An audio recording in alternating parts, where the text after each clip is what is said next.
All right, ladies and gentlemen, we are ready to get going. If you could please take your seats. Welcome officially to the Frisco Chamber Candidate Forum for the special election for Frisco City Council, Place 1. Are we awake tonight? Yeah? Okay, there we go. Let me hear you. I'm excited that you're here. Thank you for taking time out of your busy schedules to get to know these candidates and the issues. We're so grateful for your time and your dedication, and to those watching online as well. We really want to make sure that people get out and vote, so please share the video of this. We will keep it online. Now, as a reminder, the Frisco Chamber exists to keep Frisco the best place to be in business. Now, we do not, as part of that mission, endorse candidates, but we do provide these candidate forums as free, open to the public resources and spaces for people to learn about who's on the ballot. And big thanks to Frisco Chamber Board member Tim Payne and Grace Church, the whole team back there. Can we please give it up to them? They're always so gracious and giving of their space. And thank you to our Frisco Police Department for keeping us secure tonight and in line, which they will.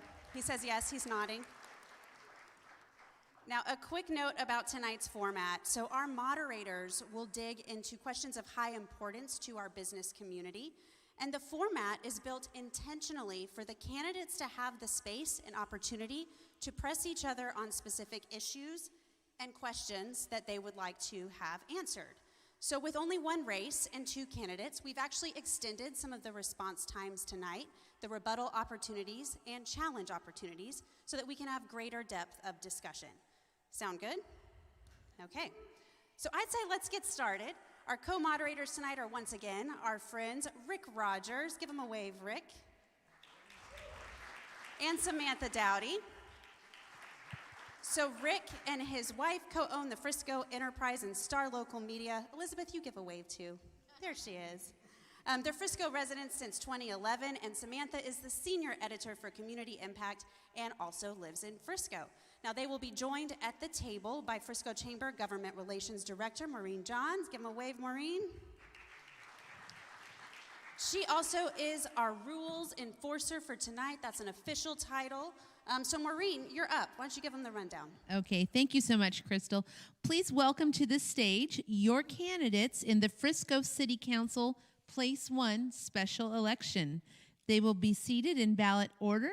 Ann Anderson and Mark Pyland. Ann and Mark, if you'd like to make your way to the stage. Tonight, each candidate will have a 2-minute opening statement and 2 minutes for a closing. As Rick and Samantha ask questions, each candidate will have 1.5 minutes to answer. We have a timekeeper who will give a 30-second warning card and a stop card when the time is up. And they will use the bell for anyone going over time. Immediately following a response, the other candidate can choose to challenge their opponent's answer. You can each only do this twice tonight, so use it wisely. When you want to use it, please state clearly that you want to challenge the opponent's answer. With your challenge, you will get a 1-minute, 30-second statement of rebuttal. Your opponent can then challenge the challenge, but that will count as one of their 2 opportunities. If you don't use them, you will lose them, and you may not challenge the opening or closing statements. All right, Rick and Sam, they're all yours. Thank you so much. And first off, let's give a round of applause to the Frisco Chamber of Commerce for having this event tonight.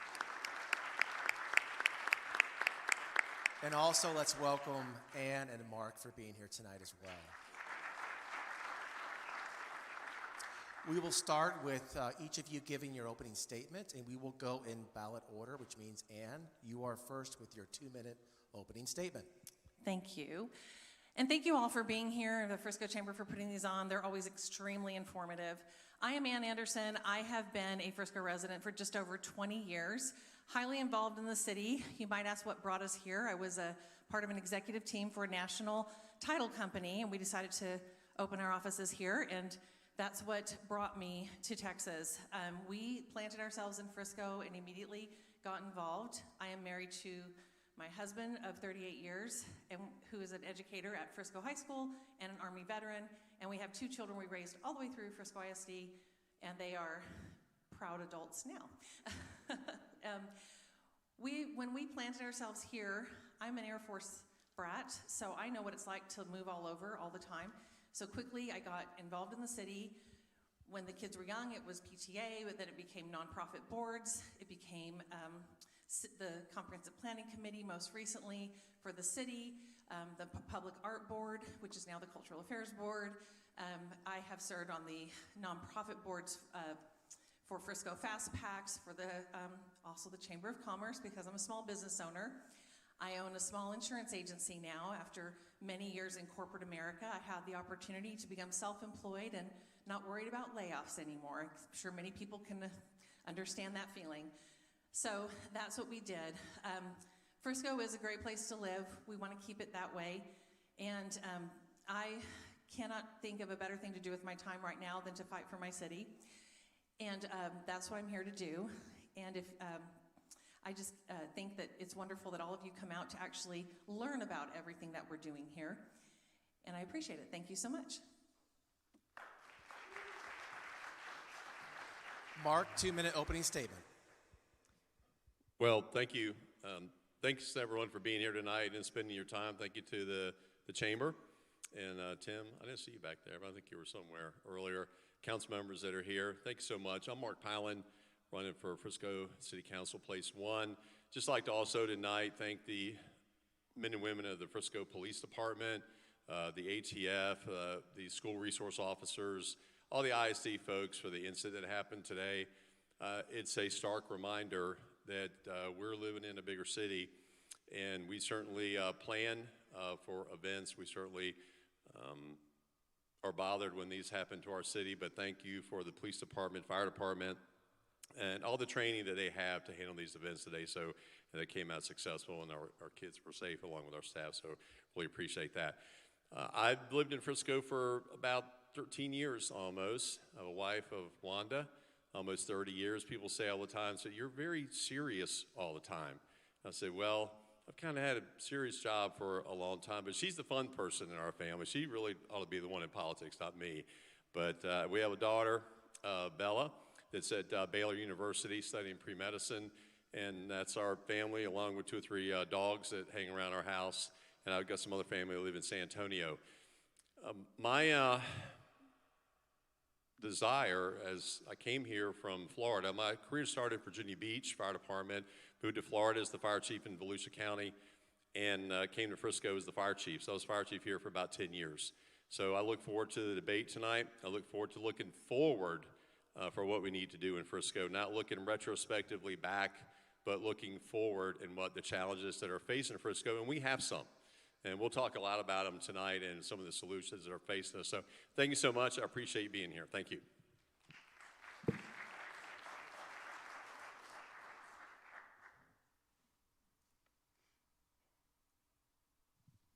Thank you so much. Mark, we're going to begin with you with this first question. Council will convene in winter work session this week to outline the progress and motion list for 2026. What would be your top 3 must-add items and why? Well, one of the items isn't even on the list, and that would be public safety. It used to be on the list. It was number 1 for a long time. It was taken off the list, and it was said, well, you know, we know it's number 1, so we're just... We'll keep it in mind. I've been through a couple campaigns. I think that was a mistake. I think now it's called the progress in motion list. That should be really the priority list. So number 1, I'd have public safety back on that list as the number 1. I think the rail district right now, if you lump downtown in there, that's one of the priorities. We'll probably talk a little bit tonight about the challenges that those businesses are facing down there in the rail district. Had an opportunity to meet with 20 of those business owners about a week ago at some great length and listen to the challenges that they have in terms of what that road construction has done to people that have been here 20 or 30 years. So that would certainly be one. And I would say mobility and transportation. Mobility is everything here in development, in east-west roads and north-south roads, and that's transportation and mobility that we've got to get we're doing good. We have a good engineering department. They're doing a really good job, and I know a lot of those folks over there. But we can always do better. There's more new technologies out there that we can implement. So I think, those three to me would be some of the top three items I'd like to see discussed at the work session. And same question to you. So I think today's a glaring example of why safety should be and remain as more than 50% of our city budget like it currently is. My husband's an educator, so granted, I got that text message this morning just like many parents did, and it, of course, concerned me. I'm so grateful for the SAFER program that the school district and the fire and the safe police department has that helps them to be engaged immediately. I would also just like to point out that, we are a growing city, and our curve for our income for our city has always been on the rise because of that growth, but it's about to do this because we're going to stop growing, and that's my concern. Our expenses will continue to go straight up. We have to make sure that we're managing those taxes and the spending of every dollar, and that's at the heart of every decision. It's not what somebody else wants to tell us to do, it's what we do, and that's where local control comes in. The city needs to be very mindful of that, and of course we also need to be continuing to reinvest in aging parts of our city and also taking care of the parts of our city that we have currently. Good example I'll tell you is that I wanted to put in new windows in my house, and I was told I had to get a foundation taken care of first. Guess who didn't get new windows? Sometimes we don't get what's shining and new because we got to take care of the basics.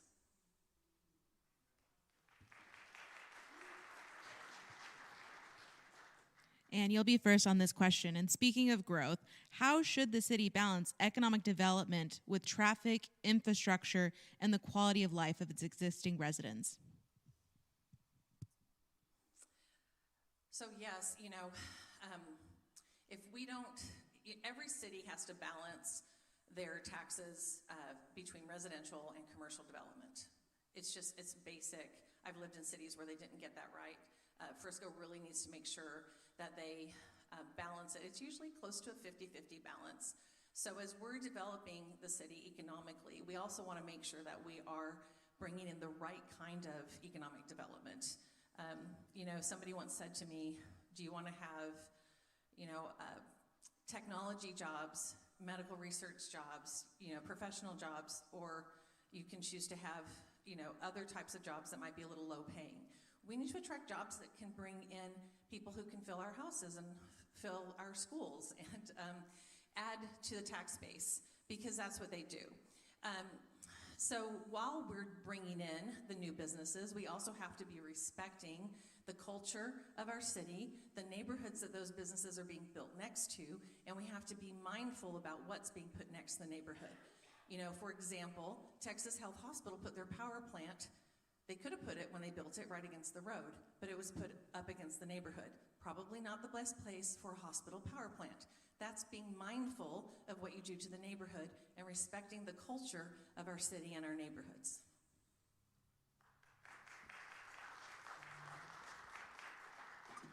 Mark, same question to you. Well, I think the first answer is you got to go to our comprehensive plan. The comprehensive plan is about 8 or 9 steps about how the city grows. So I think every time when you look at a mixed-use development, 18-hour activation development, whatever the item you're looking at, you got to go to the comprehensive plan. That's why it's designed. It's a roadmap. It's the guidebook for the city. So when you look at, like I said, business, mixed use, whatever you're looking at, go to the plan, look at the areas that have been designated for those particular types of occupancies or zoning, and then that's what you have to do, because that's why you do the plan. I'm concerned too about EDC. I'm concerned that we lost AT&T this past week. I'm sure that Frisco was right up there with Plano. I can't imagine that we weren't probably neck and neck with them. Why did we lose AT&T? With the thousands of jobs that would have come, and the tax money that we would have gotten from a 54-acre campus would have been really nice here. So I think we have to look back and say, and I'm sure that is being done. I'm sure the people in EDC are probably working with the council and saying, hey, this is probably things that we were strong on, probably things that we were weak on. But the key is you got to keep going. It's not the first one we've lost. It won't be the last. There's going to be others, but we're going to win them too. And I think that's the key, is learn from maybe how we lost these so we can win the ones in the future, because we're going to win some. Plano's not going to get them all. We're not going to lose them all to other cities, so we're going to have some wins. I look forward to that.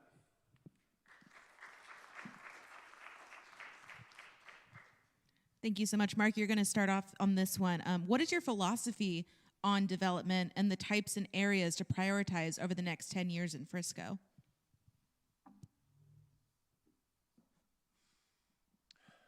Well, right now, I mean, I think the biggest thing, if you look at a mixed use, like, for example, if you look at the Hall project, I mean, Craig Hall took office buildings that were 10 years old. I was in all of them down there, and completely demolished them to the ground and rebuilt a mixed-use facility. He saw the light that office structures alone die. They don't make it. Unless they have residential, office, retail, shopping, they die. And that's exactly what he put in there, because he knew what was coming. So when you're looking at mixed use, that's what we have to have. We're going to be in redevelopment. You know, we talk a lot about development. There's going to be a lot of redevelopment that happens here. You're going to have commercial spaces that are going to be torn down. A lot of overbuilt retail spaces are going to be torn down. And what you're going to see in the place of that is going to be residential. And a lot of it's going to probably be mid-rise and high-rise residential, because it sells, it rents, and that's going to replace it. So I think what's coming in the future is we got to look at our comprehensive plan, see where the mixed-use developments are going to go. You've got the Brinkman property, which is, 2,800 acres. 13% of Frisco is left unbuilt on. It's not that much left, but it's still 13%.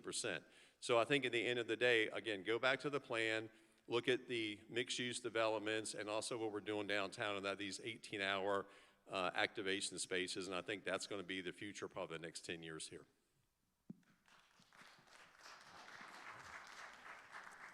And Can you repeat the question? absolutely.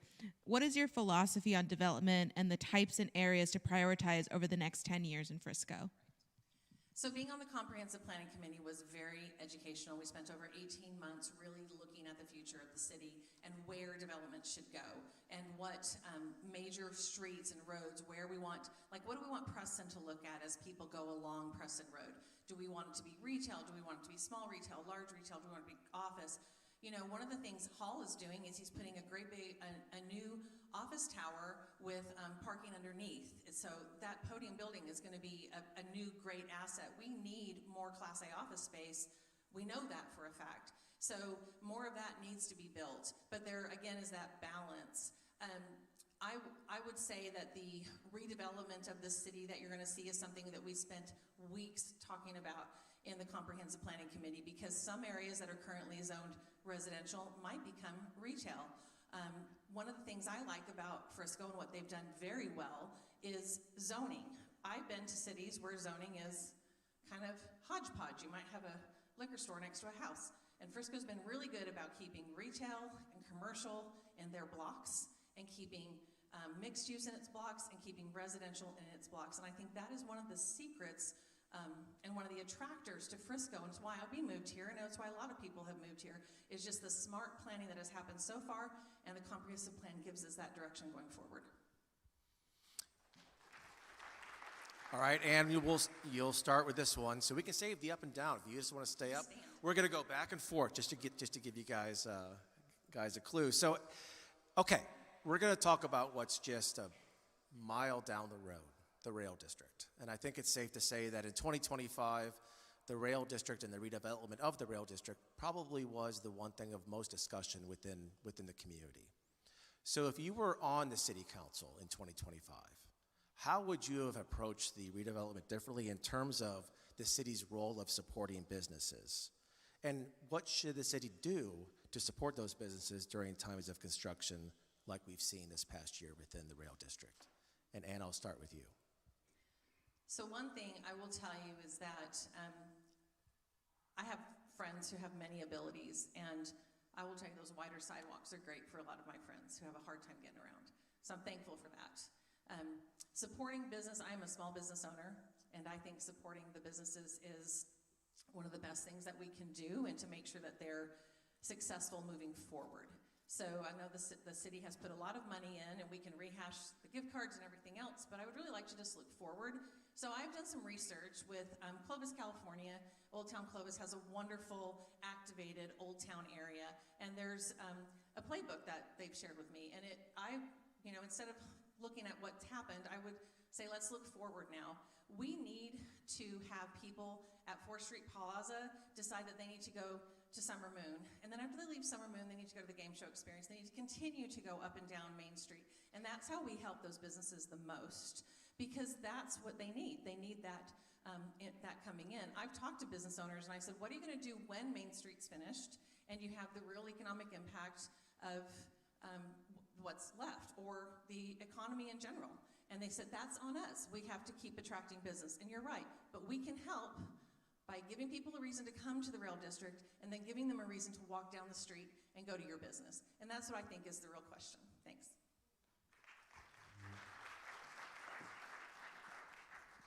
Well, like I said, I've had the opportunity to meet with 20 business owners a few weeks ago downtown, and I can tell you they're now looking forward. They're looking at their bank accounts, and a lot of them are empty. Many businesses have moved out. You got 2 gyms that closed in the past 2 weeks down there. You've got people that are hurting down there. I think what I would have done in 2025, to answer your question, is once we knew that there was a problem down there, we should have got somebody in on that solution. City staff, and I know the engineering department of public works, but I can tell you I've worked on every big development project in this city for 10 years. I believe that they should have gone down there and they should have righted that ship. It didn't seem like it ever got righted until the very end. So out of a 19-month project, I don't know why it took so long to get that project. It wasn't intentional. No one did it on purpose, but sometimes things are going the wrong way. You got to right the ship. The gift cards, it was a good gesture. It was a goodwill gesture. About mid-20% have been used so far. They expire, most of them, at the end of this month. The CDC approved $1.5 million in the December budget for the downtown area. It will ask the CDC if they would meet with the business owners and ask them how to distribute the money. Someone said they can't get direct pay. I believe the city council, under the right legal advice, could make a vote and they could arrange so they could do some of that help for those downtown businesses. They've been here for 20 or 30 years. They feel like we've turned their back on them, and we don't need to do that. We need to help them. Okay, so I'm going to mention the T word, traffic. I heard some groans back there, by the way. So traffic congestion is a common concern for residents. My family, we moved here in 2011, and the population has more than doubled in that time since we've been here 15 years. And going forward, we have the World Cup coming this summer. We have the PGA Championship coming in 2027. We have Universal Studios opening up in 2026. So what strategies do you think Frisco should prioritize to improve mobility over these next several years? Well, first of all, you got to look at some technology. So synchronizing traffic lights, making sure that they're smart traffic lights, which we currently have. I know now we're implementing AI in those. So basically, when you come up to the light, they sense the car's there, the lights turn, so you're not waiting at a light when there's no one there. So there's a lot of technology out there. If you look at the comprehensive plan, they talk about mobility. The issue is a lot of these things are still in the discussion phase and not in the implementation phase. Right now, most of our transportation is vehicles. There is some microtransit. There is some transportation for those 65 or older or those that have disabilities, basically, that they can call and get transportation. We're looking at some autonomous vehicles. If you look at the COG and the Transportation Commission there, they're talking about autonomous vehicles, whether it's actually vehicles on the ground and actually drones up in the air. I mean, those are coming. So we have to embrace that technology. And look, we're going to get a lot of traffic in World Cup. There's no doubt. There's going to be a lot of people here. We're going to rely on our traffic engineers and rely on the police department to help move that traffic. But again, if you look at the report, it talks about all these mobility issues and how we're going to solve them.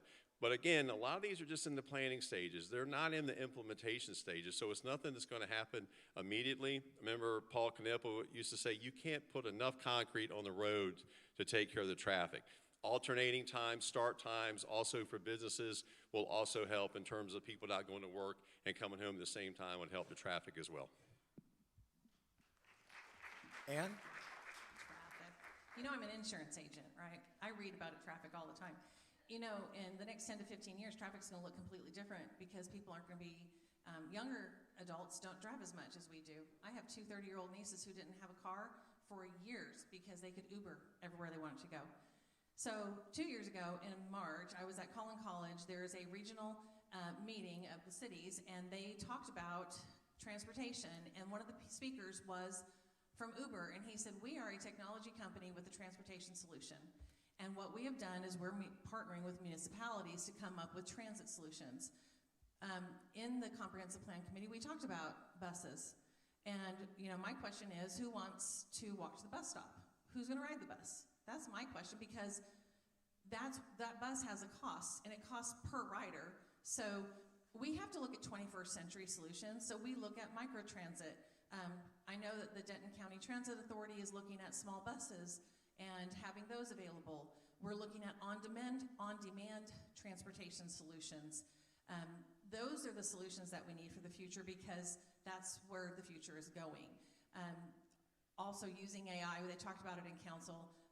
Our transportation department does do a great job. They're using AI now to time lights.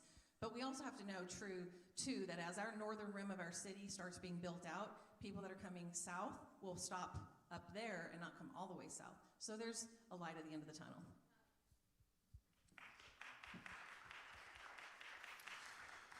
For this next question, I'll share a quick story. So a few years ago, a friend of ours received employment at Frisco ISD, and she was very excited to be able to live in the community that she would be working.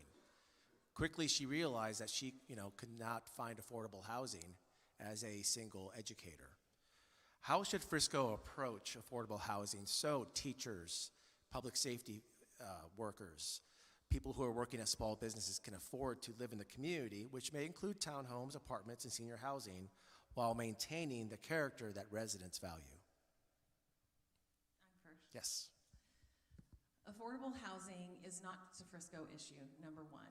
People may not like to hear that, but I have talked to relatives all over this country, and you'd be surprised how much a house in Bismarck, North Dakota cost. We have, one of the things I think we have not enough of are maybe condos. We do need to look at other solutions for affordable housing in the city of Frisco. You're right, I bought my house right before the prices went up, thank goodness. So it is a challenge. It is a national challenge. It's not unique to the city of Frisco. That doesn't mean that we can't do something.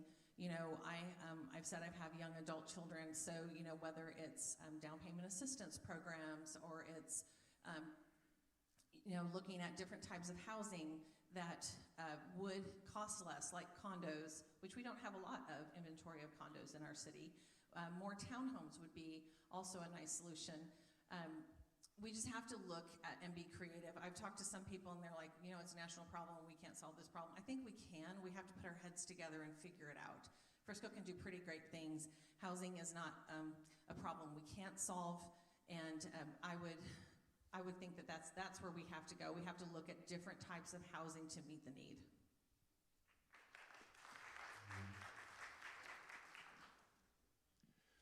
Comes up all the time, affordable housing. When you're selling land by the square foot, it's hard to think that anything really is affordable. I think I looked the other day, the median price of a home here is almost hitting the 700,000s. When I was chief in the fire department, we had 230 firefighters. We had about 20 that actually lived in the city of Frisco, out of about 230. It's not an easy problem to solve. Again, I keep going back to the comprehensive plan, but there's a section there that talks about that. And like was said, there's grants opportunities, there's assistance. If you look at some of the loans that are out there today, there are good deals for first-time home buyers, but the homes are expensive. And the reason that we're seeing that now is because they're starting to look at closing schools down here in Frisco. They're already closed in Staley, but that's probably also a maintenance issue, but they're looking at closing some other schools. They're even offering programs that they'll let kids from other cities come in here and go to school, because what they're finding is the families are no longer moving in here with school-aged kids. And that's going to continue to be an issue. That's going to be an ISD issue that they're going to have to take a look at. I mean, we're partners with them, so we're always there to help, but that's already happening now. So it's very difficult unless someone donates some land, some other properties, and want to build some less expensive housing. But right now, it's just a difficult issue.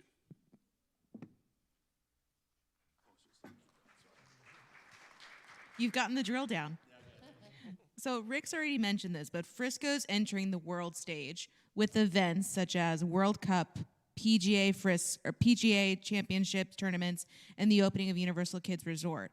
How do you, as a potential council member, look to balance the influx of tourism Frisco is about to see while maintaining the safety of its residents? That is a great question because that's on everybody's mind.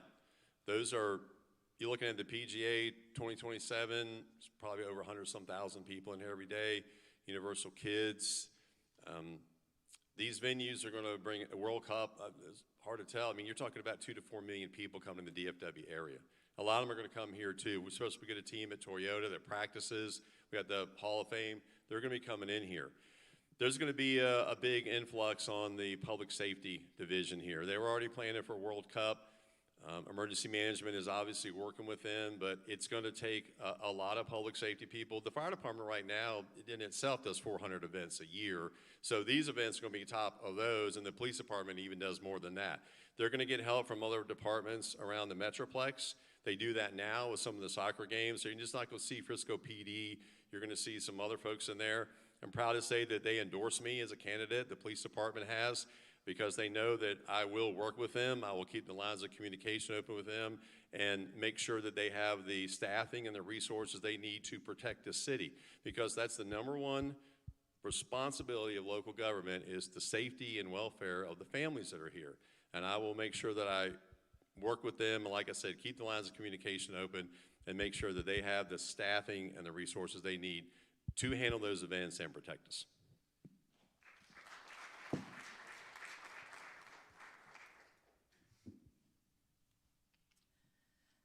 So I sat in on the planning session with Universal before they opened, and it was really great to see what our police department was doing to plan for Universal. They had a liaison assigned to Universal before they even started breaking ground. They've made multiple trips to Orlando.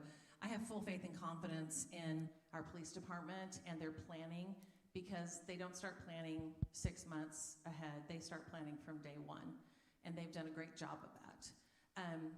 We have a lot of visitors already in Frisco that most of us don't even realize. We have more than 1 million visitors a year. I love Frisco so much. I got an event to come to Frisco. There's 8,000 people that come here in October. That's my fault. They spend a lot of money in our businesses and in our restaurants. That's what we want. Those visitors help offset our taxes to the amount of $2,500 a year in the last year. That's pretty great.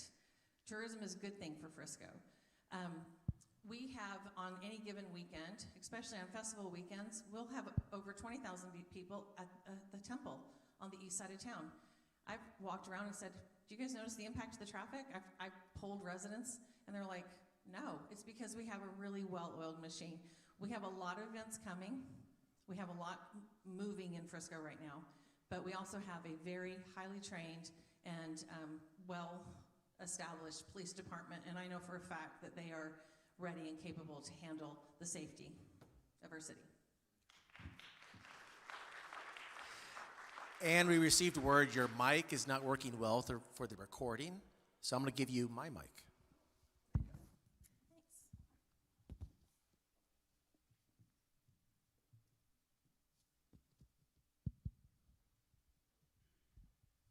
We want to make sure that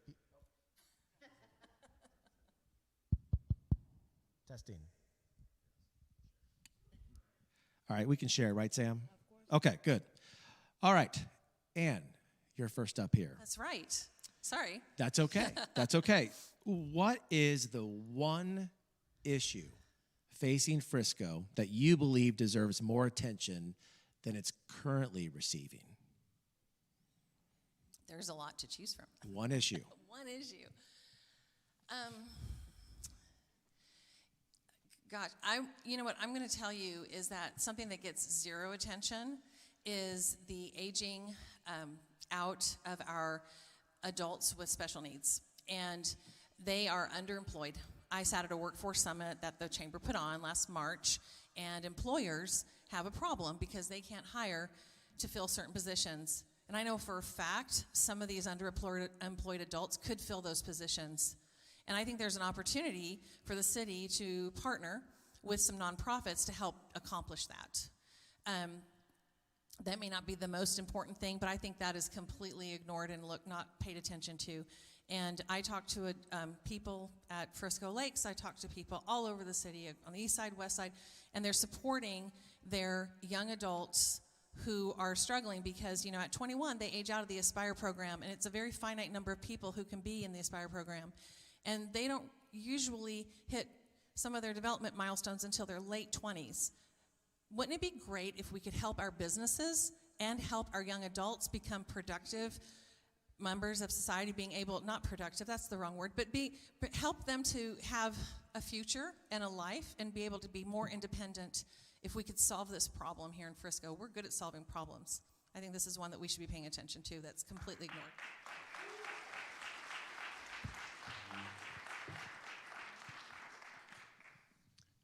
Well, I can tell you what I've heard knocking on hundreds of doors, and that is transparency. And it's just not what you think. It's just not the council. It's just not the political side of the house. What people are saying is, why, and I think we have an opportunity now that we've done some renovation at City Hall, why are we not televising on live stream all of our work sessions? City Council has a work session. They usually have them at 3 o'clock in the afternoon. Most of you may not be available. A lot of you may be at work. So you say, well, they had work session at 3 o'clock. We went to the rail district meeting the other day last week. It was a great meeting. I learned a lot about downtown. I learned a lot about the rail district. That should have been live streamed. And then it's recorded so you could come home tonight and then you could watch it. And you could really find out what's going on in the city. A lot of these meetings and things happen in the afternoon. And the council meetings are about the only thing that I think that we put on a live stream. But there's a lot of other things that we can do. And I think if we do that, other cities do it all the time. And now that we've renovated these training rooms in City Hall, we can do it too. We can certainly live stream it. They tape them now. The meetings are taped now, the tape recorder. They can certainly live stream it. And I think that would really help folks in Frisco know what's going on, especially the council work sessions, because there's a lot of interesting topics that they do, and I think people would be really interested in dialing into that. So I think it's something that we never talk about, something we have the capabilities to do, and we should do it. Next question, and Mark, you'll go first. So, what does good city council leadership look like to you? And especially when there is a disagreement among council members or with residents? Well, that's going to happen. Sometime that's not a bad thing. I think we had a lot of times at the council where there were a lot of 6-0 votes for many years. And I think sometime having a respectful disagreement, that you can disagree with people without being disagreeable, I think is not a bad thing. It's a healthy thing. I think listening to your residents is important. You're not going to make everybody happy. No one can.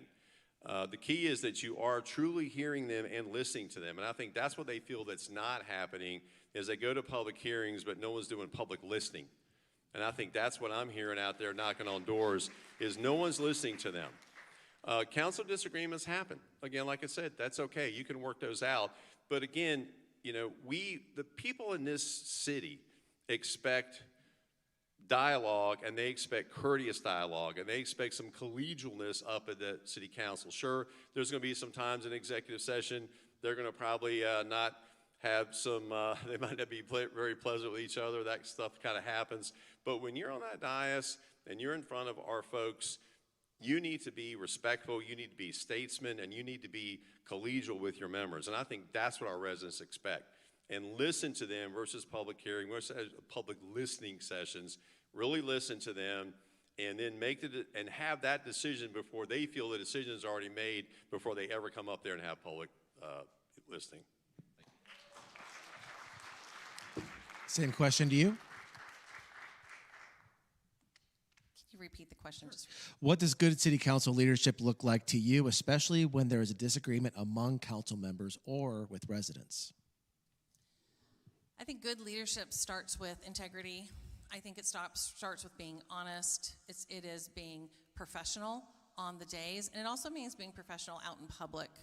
It's not just when you're on the days. You know, I was told a long time ago, you never know who's watching, and it's true. You never know who's watching.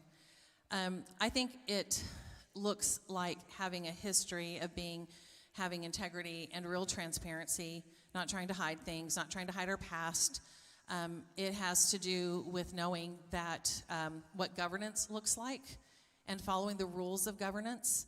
The city charter has strict rules on how we should behave and how we should present ourselves and what our responsibilities are and what they are not. And it's not us trying to manage other departments or do other things. It's us as council men and women being on council and governing the city.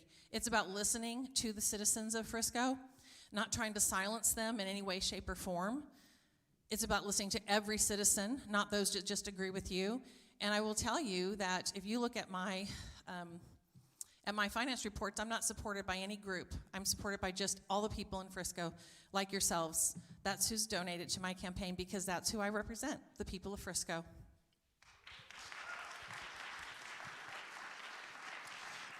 Just a reminder, thank you for the reminder that, you know, you do each have your challenge statements. You've not used either one of those yet, so just FYI on that. And I'll hit you with the last question we had. Okay. Looking ahead 10 years from now, what do you want Frisco to be known for, and what decisions today are most critical in shaping that future?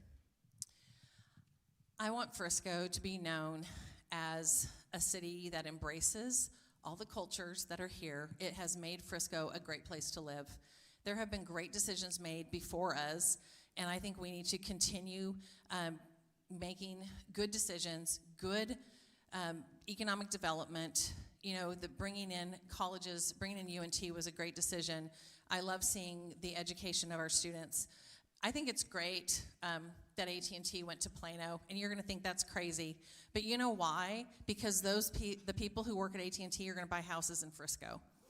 And you know what? It's okay that Plano wins once in a while because we have to be a better regional partner with all the cities around us because we're going to have cities from here to the Oklahoma border. You need to believe that's going to happen. You may not like it, but that's where we're headed. I lived in the Northwest, and I know what that looks like. And we have to be a better partner to our neighboring cities. We're not going to win every deal, and that's okay because we're going to benefit from the deal that our neighbor won, and we're going to benefit from the deal and helping out our neighbors to the north because that's what a good partner looks like. So that's what I would like to see Frisco. I would like to see us continuing to embrace, like I said, everybody who has different ways to think, who looks different than me, who maybe believes different than me. But you know what? They are Frisco residents, and they have a voice, and they should not be silenced.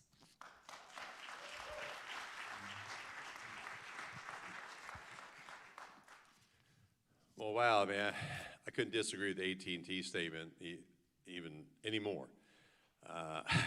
That's a Fortune 500 company that would contribute huge amount of money to our tax base. Yeah, they buy homes here. They're going to buy homes in Prosper. They're going to buy homes in Salina. They're going to buy homes in Frisco.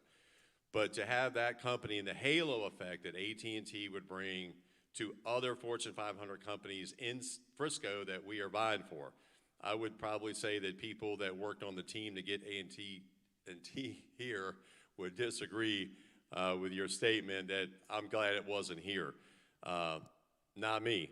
I wish it was here. I wish we'd have won it. We're going to go after more, and I can't imagine not wanting that company here and all the things it would bring with it. I think we'd be known for this is a place I want to come and move and raise my children. I want to bring my family here. When I came here as the fire chief, I looked at the city. I didn't have to take the job. It was up to me whether I wanted it. I checked out the city. I said it's a good place that I want to bring my wife and my daughter. And I want us to be known for future proof. That we looked ahead and we saw what was coming ahead of us. And it's like Wayne Gretzky said in hockey. They said, what made you so great? He goes, I didn't skate to where the puck was. He said, I skated to where I thought the puck was going to be. And I want Frisco to skate to where we think it's going to be future-proof our city. So when we look at this at the end of the day, that we won and that we are exactly where we want to be.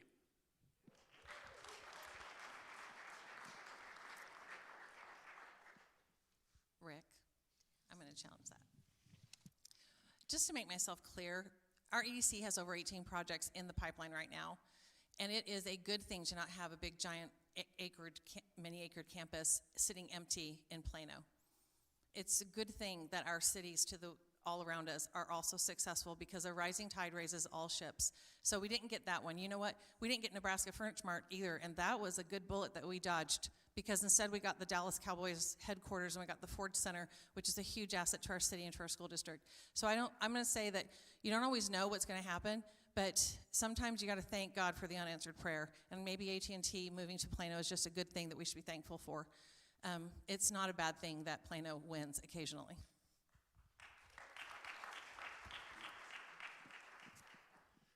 Well, I just can't resist. Number one, I don't know how you even know how many projects the EDC has in the pipeline, because that is guarded. That's executive session discussion. So how you know that, I really don't know. That's not public information, who they're working on or how many projects they have. Again, yeah, you could say Nebraska Furniture, you could say the Cowboys, you could what if this thing all the time. I'm saying that if AT&T, and I'm on the city council, then AT&T is courting Frisco, we're going to put every resource that we can toward getting AT&T in the city of Frisco. There is so much upside to that and that downside. It concerns me that a person that is thinking about being on the council would say they don't care if they lost AT&T. That's disturbing, and it would probably be disturbing for a lot of other residents here. I can respond to that. You've each used one, just, yeah. So you have Okay. one left. Each of you have one left. So, So that's your second one. Just okay. There was a coffee with the mayor last Friday, and Jason Ford made a presentation and showed all the projects that are in the pipeline.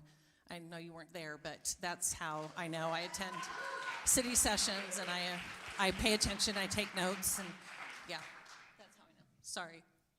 Not sorry. I'm good.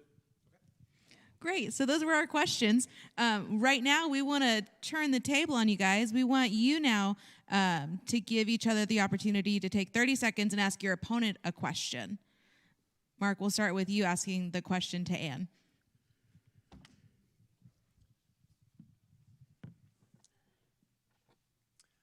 I guess the question that I would have is that I think Frisco, I mean, local politics has been very difficult in this city for quite some time.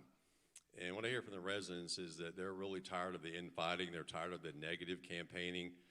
I guess the question I would ask is, why don't you campaign more on your accomplishments instead of negative campaigning, which people are really tired of, and I think people are really, they're over it. So that's what I'd ask you.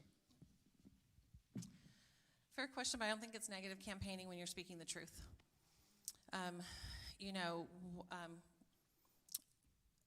There's documented proof that there was a situation here at our fire service. We've been told for a long time that everything's great, and it's not great.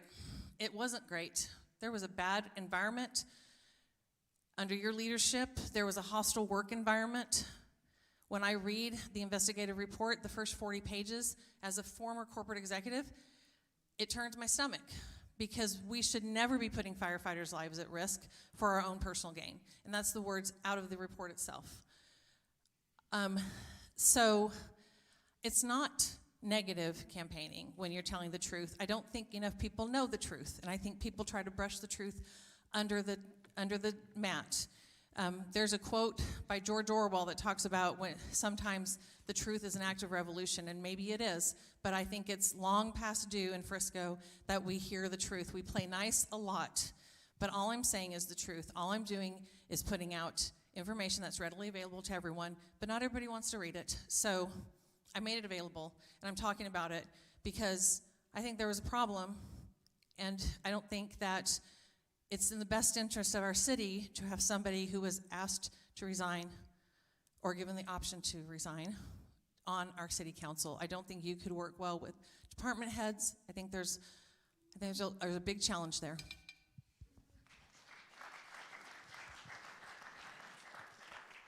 And now 30 seconds to ask your opponent a question. So my question back to you is that you have repeatedly in public forums referenced page 20 of the report that we are discussing, clearing you of any wrongdoing. And however, you don't talk about the other pages on that report and the supplemental report that don't clear you and give cause for concern, and yet you talk about transparency. So is that what is transparent about that? Well, and I've answered this question probably the third time now, actually, right in this forum. That report's going on 4 years old. I'm sorry that you're just discovering it now, that maybe you weren't as dialed into Frisco as you thought, maybe, because that's been here almost 4 years. That charge letter that the investigation started with said that we altered reports. That was the charge letter. One about the morale in the fire department, and one about, it was about that we and another assistant chief altered documents. Page 20 is very clear. It said there was no evidence at all that myself or the assistant fire chief altered any documents. Very clear. That's what the investigation, that's what I was charged with, that's what was cleared. The other information is in the report. I have disputed it several times. There's no transcripts of any of the information. There's no tape recordings. There's no nothing. We asked the city, said, hey, can you give us the information on how you came to those conclusions? They said, well, there's a little evidence that you should have brought people in and they should have been involved in the Mayday report. But again, we've disputed that. I don't mind saying that we do. The bottom line is we're looking forward. We've got things coming in this city. I'm not looking back in 4 years ago. We got to look ahead. We got to live life through the windshield, not the rearview mirror. Now, if that's all you have is considered as grievance politics, I think what it shows is that you don't have a vision for Frisco, because all you want to do is talk about the past 4 years ago.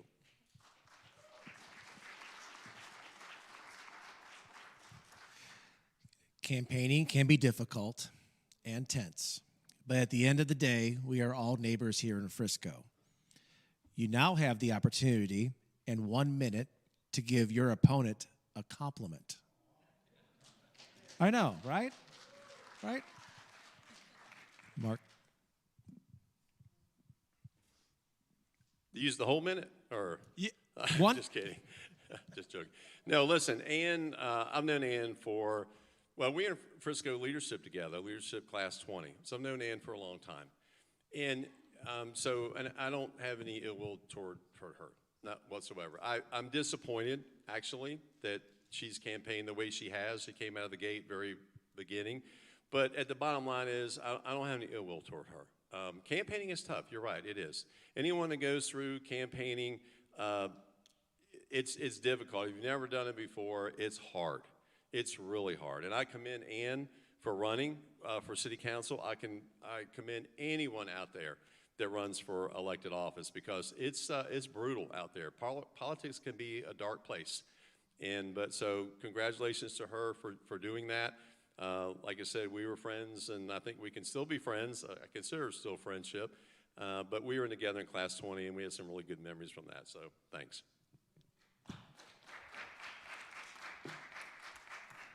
Still trying to find that compliment, Mark.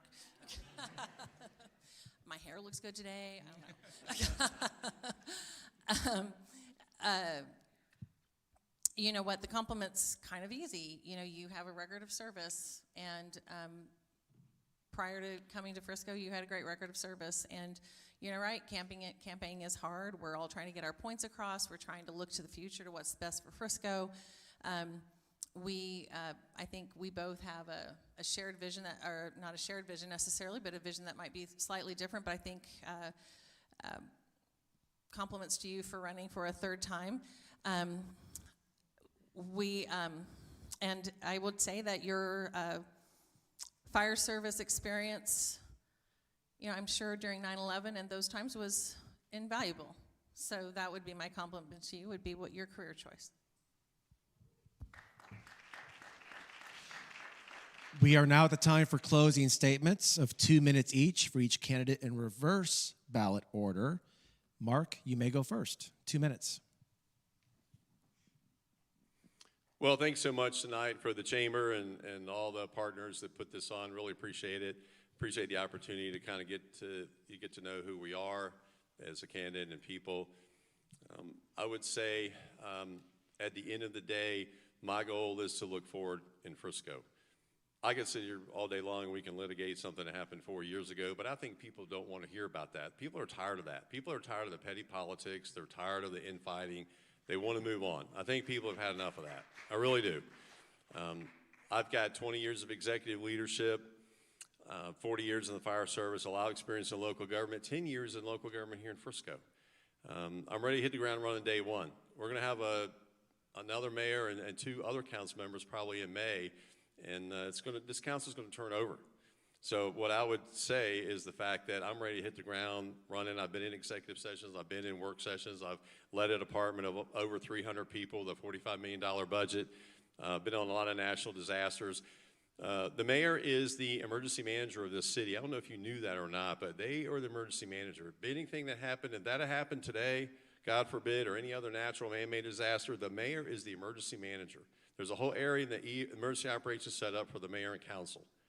And I think that I would be an invaluable resource to the mayor in those particular situations. I saw Mayor Masso work us through the first case that we thought we had Ebola. Those aren't fire and police issues. Those are policy issues that use fire and police as the instrument for that. So I believe that I would bring a lot to the table on that. I want to look forward. We've got World Cup coming here. We've got to fix downtown with those merchants. We basically have an animal shelter that they want to build at $13 million. We want to have a study for it if we need it. And the mayor is talking about maybe revitalizing the art center. We need to focus on that and laser focus, stop worrying about what happened 4 years ago. I appreciate your vote. Thank you.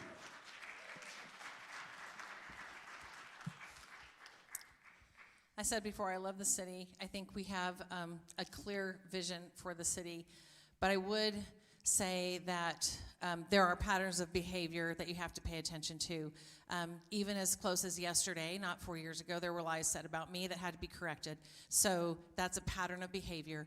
And I think that what the city wants is real world experience. And that's what I have.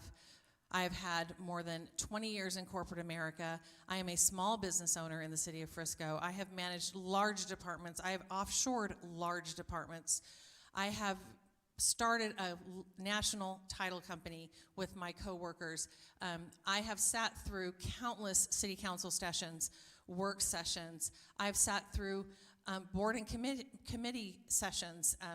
I've been to you wouldn't even believe the ones I've been to, even the ones that nobody else attends. I have served the city on multiple boards, on nonprofits. I've been actively volunteering and helping to being an engaged citizen to show my support for our city and learning how our city operates. The Comprehensive Plan Committee was absolutely invaluable. It was really getting to see behind the scenes of how things are put together. But I think that you can't just look at what's happening right this minute. You have to look at all the way forward. That's why I talked earlier about how our budgets are going to start flattening out. I am looking to the future. We need to pay attention to those that aren't being taken care of now, and the least taken care of. We need to look at our roads and look at technology on how those roads can be well maintained and last longer. We have to look at our taxes and make sure we're ensuring the decisions we make today don't negatively impact taxes and homestead exemptions. Thank you. I appreciate your time.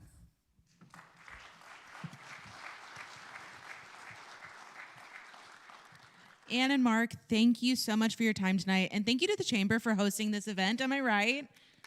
So helpful going into the polls.